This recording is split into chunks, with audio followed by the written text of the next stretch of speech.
साथीहरु स्वागत छ तपाईहरुले मेरो भ्लगमा। आज चाहिँ हैन हामी धेरै समयपछि फेरि बासमतीबाट हामी बगरतिर जाँदैछौँ। सबैजनालाई जय मसी। जय मसी। आज फेरि पनि हामी जाँदैछौँ परमेश्वरको वचन सिक्नलाई। सबैजना जाने हैन त? सबैजना बिस्तारै आउनु है त? आउनुहोस् ल बिस्तारै। सो हामी चाहिँ आज पनि फेरि पनि जाँदैछौँ बगरतिर नानी बाबाहरूसँग। धेरै राम्रो हुँदैछ, धेरै रमाइलो पनि हुँदैछ। सो यसरी नै परमेश्वरको निम्ति अघि बढ्दै है नानी बाबाहरूलाई सिकाउँदै अगाडि जानलाई। सबैजना नानीहरू चाहिँ अगाडि गइसक्यो है। सो यो चाहिँ हाम्रो मनहरू जानेको ठाउँको प्रतीक्षा चर्चको होइन नानी बाबाहरू। हेलो सबैजनालाई जय मसी। ल आउनुहोस् सबैजना बिस्तारै आउनुहोस्।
मलाई ख्रीष्टको प्रेमले हेर तानी ल्यायो, मलाई ख्रीष्टको प्रेमले हेर लौ बचायो।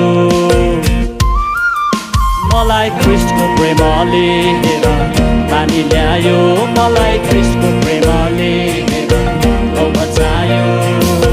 म त अन्धकारतर्फ अनि विनाशतर्फ लम्किरहेको मान्छे थिए।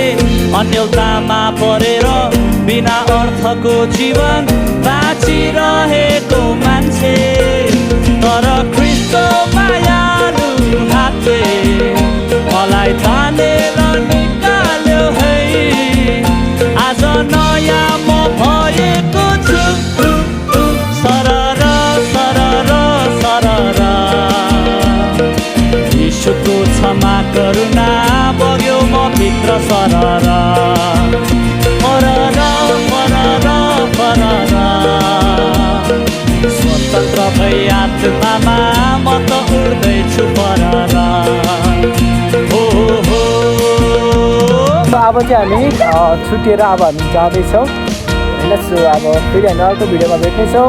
थ्याङ्क यू साथी हो यसरी अब भिडियोलाई हेरेर सहायता गर्नुभएको लागि। सो अब हामी नेक्स्ट भिडियोमा भेट्नेछौँ है त। Okay by. सबले बाई गरिदेऊ।